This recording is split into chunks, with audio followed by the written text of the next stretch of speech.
readings of horror. Absol. I hate Absol. Hate them with a passion. Not because of what they are, but what they stand for. My whole life, I've been seeing them. It's actually just one. Every time I see it, someone I care about dies. I saw the Absol for the first time when I was only 6 years old. Me and my mother were taking a walk in the woods near our house. It was a large forest and it had all sorts of small Pokemon in it. Seedot, Oddish, Zigzagoon, Tailo, and a few Poochyena and even the occasional Marill. I loved walking through those woods with my mother and seeing all the little creatures run about. My mother always brought her Lanoon, Breeze, to walk alongside us in case we were ever attacked, but we never were. Breeze was a quiet, gentle creature, and very kind to me and my brother and sister. She never got upset when we spilled juice on her or bit us when we may have pulled her fur by accident. She was always calm and relaxed. That day when we were walking through the woods, everything was still and quiet. We hadn't seen any of the usual Pokemon. All of a sudden, Breeze curled up into a tiny ball and started growling and whimpering. Pure fear shining in her bright blue eyes. "What's wrong, Breeze?" my mother asked, trying to soothe the rattled Lanoon. I followed where Breeze's eyes were pointing, and it was then that I saw it. Perched on a log directly in the center of a sun-dappled clearing was an Absol. Absol. I didn't know what it was at the time. It looked lighter than air. The slightest wind might blow it over. It was on its toes, ready to spring up and flee at any moment. My mouth hung open in awe of the strange and beautiful creature. My mother didn't see it. She was too occupied with trying to pacify Breeze. I suddenly snapped out of my stupor. "Mama! Mama! A Pokemon! A big white one! Mama!" I hollered. My mother sat up. "Where?" I turned around, pointing my pudgy finger at the clearing. "Right over there." "Where did it go?" The creature had gone. Breeze stood up again, barking at the spot where I had been pointing, before tearing off into the woods. "Breeze, no, wait!" my mother cried, before sighing. The Lanoon was gone. What did the Pokemon look like, Mickey?" "It was big and white and fluffy, and it had big black claws and a black tail, and a black horn on its head to match." My mother's hands flew to her mouth, and her eyes widened. "Honey, that was an Absol. We have to get home and call your father." "But Breeze..." "No buts. Breeze is smart. She can find her own way home. We have to go now." Shocked at my mother's abruptness, I meekly let her drag me home by the arm. I didn't know what was going on, but if it had anything to do with father, it had to be important. My father traveled most of the time, and wasn't home very often, but always brought us the nicest gifts when he found time to come home to his family. Soon we were home. My mother raced to the phone, her fingers flying over the buttons as she dialed the numbers. She was almost completely silent for several minutes, her ear pressed to the phone, with her sounds being grunts and a few words here and there. Then suddenly she began to sob.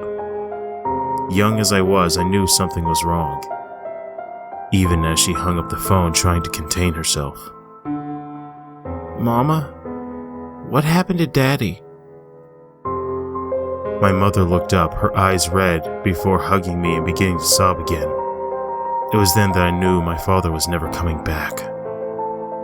My father had been in Lily Cove City, staying at a hotel there.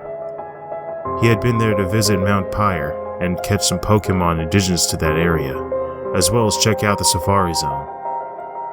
However, one night he decided to go for a cruise. The captain of the boat was drunk and ran the ship into the rocks. There were no survivors. All we had to remember my father by was his Myena, Grim, who he had left in his hotel room, and a gift that he was going to bring back for me. He had caught me my very own Pokemon. A beautiful female Vulpix he had captured on Mt.Pyre. I named her Foxfire. It was amazing to finally have my own Pokemon. My brother Alex, who was 3 years older than me, had his electric, Jolt. My sister Eva, who was 2 years younger than me, had her Skitty Blush. And now I finally had my own Pokemon. And I felt that in her, in my precious Foxfire, a tiny piece of my father lived on. The second time I saw the Absol was 2 years later, when I was 8. I was playing in the backyard with my sister and our Pokemon. Our brother was in the front yard with his Manectric. He'd been asked to keep to the other side of the house because he was training his Pokemon, and Jolt was a good bit stronger than either of our Pokemon. I remember it quite clearly.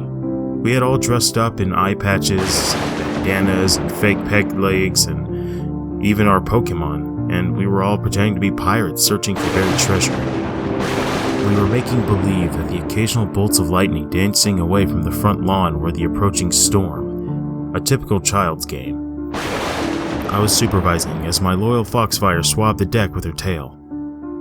Then I chanced to look up. Straight ahead of me, no more than 20 feet away, was the Absol. It was the same one from all those years ago. I don't know how I knew, but I did.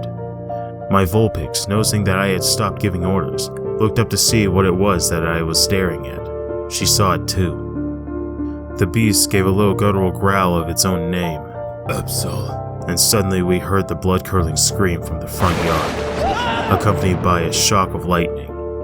The Absol fled into the woods. Without missing a beat, I turned to my sister. "Ava, quickly! Go get Mama! I'll check on Alex." She nodded dumbly and ran inside the house. In seconds, I was in the front yard, Foxfire at my side. The sight I met was a grim one. My brother was pinned under a fallen tree, screaming and trying to struggle away as Jolt vainly tried to lift the wooden colossus off his broken body. "Foxfire, go help Jolt!" I cried. She immediately obeyed, and I ran to my brother to see if I could get him to calm down. As I was doing so, the efforts of my Vulpix and his Manectric were joined by the strength of Breeze and Grim. Yes, Breeze came home that night. She was injured and shaky, and almost fainted, but she was alive. My mother and sister quickly followed, joining us in the front yard. In minutes we had the tree off of him, mainly thanks to Grim's move strength. The hospital was called and Alex was taken away. It didn't look good.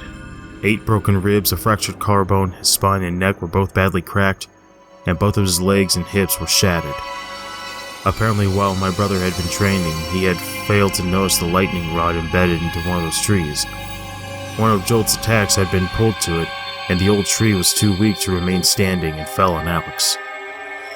The doctors couldn't save him. One of his ribs had punctured his lung, and they couldn't fix him in time to prevent him from drowning in his own blood. He died in the hospital that very night. I lost my father, and then 2 years later my beloved older brother was taken from me. I was there when he died. I stayed at his bedside until the very end. I can remember his last words. "You know, it's sad, Mickey. I always thought I'd be a gym leader." For a long time, my mother, my sister, and my dear little Vulpix were my only comfort. I frequently cried myself to sleep holding Foxfire in my arms. I decided to call that Absol Reaper. It seemed an appropriate name for a herald of death. It was another year before Reaper brought his unwelcome presence back into my life. My sister had just left on the school bus. I wasn't going to school that day. I wasn't feeling well, but I can still remember the picture of her smiling and boarding the bus, her skitty peeking out of her backpack. I was watching the vehicle disappear down the road, waving all the way, and then suddenly Reaper was there. He, sitting on a rock across the street, watching me. I blinked, my arm frozen in midair, and my blue-gray blanket still clutched tightly around my shoulders. Suddenly the ground was rocked by a huge explosion. I whipped my head around, staring at the bus. The entire vehicle was in flames, a mushroom cloud of smoke bellowing up from it. I dropped my blanket and began to run down the road, hoping to see that my sister or anyone else was okay. Save them if I had to. I had a fire-type Pokemon. I was used to a burn or two. I was still quite far away when there was a second explosion. This one knocked me off my feet. I fell to the ground crying, covered in dust, and too shocked and upset to get up. Even though I was only 9, I knew there was no one who could have survived that explosion. I looked back towards the house, trying to see if my mother was coming, but the only thing my mind could register was Reaper was gone again. The fire department was called and the street filled with firemen for the next 2 hours. Everyone in the bus was killed, as I had thought. Over the next 2 weeks, we gathered bits and pieces of information, and it was almost a whole month before the town had figured out what happened. One of the high school jocks, wanting to look cool, had brought a Voltorb onto the bus. His sibling had seen him sneak it inside his backpack and he left the house, but for a long time he was too scared to say anything. After he had snuck the volatile Pokemon on the bus, he and his friends started taunting it, thinking it was funny. The creature became angry and used its signature move, self-destruct. That was the first explosion. The second explosion was the flames reaching the gas tank. My sister and many of my friends had been killed, and the event scarred the whole town.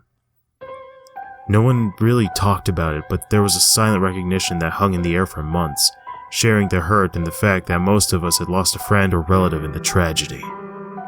I became a very solemn child, almost as sorrowful as my mother.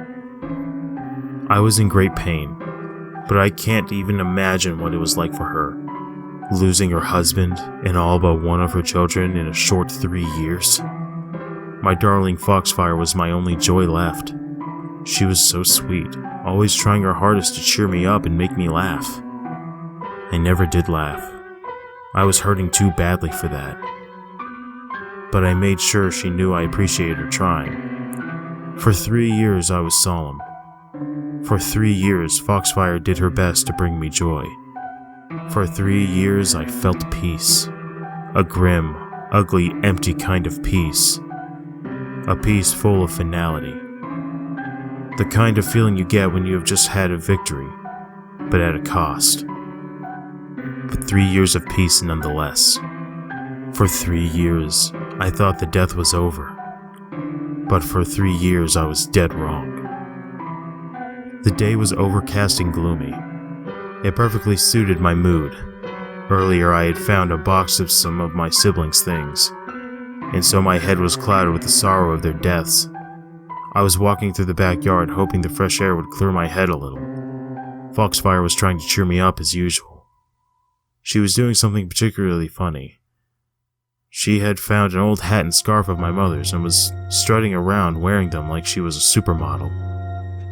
It was so cute, and she looked so funny.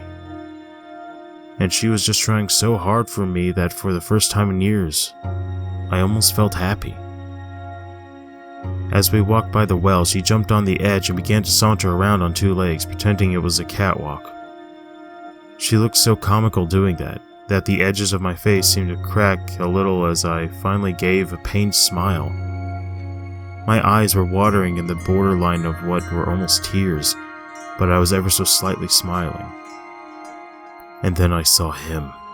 Absol. 2 burning red eyes peeking out from the trees surrounding the lawn. It was Reaper. Suddenly, Foxfire began to stumble. She had slipped on a wet patch of moss in the well's edge. I realized what was about to happen. I dove for her. Foxfire, no! I was half a second too late, my fingers just brushing her tail as she disappeared down the well, hitting the water 10 feet below with a splash. I reacted instantly, dropping the bucket down. Foxfire, grab the bucket, get in! I felt the end of the rope gain weight, and then it was gone for a split second before returning. Then it was gone again. It was a full minute before there was consistent weight present on the bucket below. But as soon as there was, the splashing was gone. Panic took full control as I pulled the bucket up as fast as I could. In it lay my Vulpix, waterlogged and only barely breathing. She was a fire type. She couldn't handle being in the water that long. That and the heavy liquid filling her lungs was quickly killing her. My Firefox, my precious Pokemon, was dying. I hoisted her out of the bucket, sobbing, and held her tightly to my chest. Foxfire, please. No. Please don't leave me. I need you. You're all I've got left. I begged. Her eyes opened just slightly, looking at me. Please, Firefox, you can't die. As soon as I finish school, you and me, we were gonna go everywhere together. Please, don't go. You can't. I love you. I sobbed, holding her tighter as if that would keep life in her body. She smiled at me weakly, and her eyes slid shut again. Her small chest heaved one last time. And she was gone. I broke down. Foxfire was all I had left. And now she was gone too. Through my pain and through the endless tears running down my cheeks, I noticed only one thing. The red eyes that appeared between the trees had disappeared. We buried her in the backyard. I saw to it that she got a good funeral, just as good as any person would have gotten. I brought her flowers, roses to be exact, lots of them. They were her favorite. My mother and I lit all sorts of candles, and we read from the Bible as we lowered her into the hole a breeze had made with Dig. After that, I lost myself. I stole hundreds of packages of cigarettes, and I lost track of my days. My life dissolved into hours upon hours of chain-smoking cigarette after cigarette. I knew that weak lungs ran in my family, but I didn't care that I was killing myself. I had nothing to live for. It didn't matter to me if I died of old age or died locked in a smoky cigarette butt-covered bedroom. Now I am 13. I am confined to a bed with severe lung cancer. I knew this would happen, but I didn't care. I still don't. My mother doesn't care either. She hasn't been right in the head since my sister died. She probably won't even notice I'm gone. And if she does, I can only hope she'll respect my wish to die. It hurts to think. It hurts to talk. It hurts to breathe. I'm almost too weak to type this, but I type it because I don't think I'll be here much longer. I wanted someone to find this just because I want someone out there to know. I've been refusing the treatments, and the doctors aren't sure how long I have left, but now I know I have very little time. Why? Reaper just appeared outside my window. He's staring straight at me. Absol. Thank you for watching. Feel free to like, comment, share, and subscribe if you want to be my buddy. If you have any suggestions for future content or tips, let me know in the comments below. And always remember, you have potential.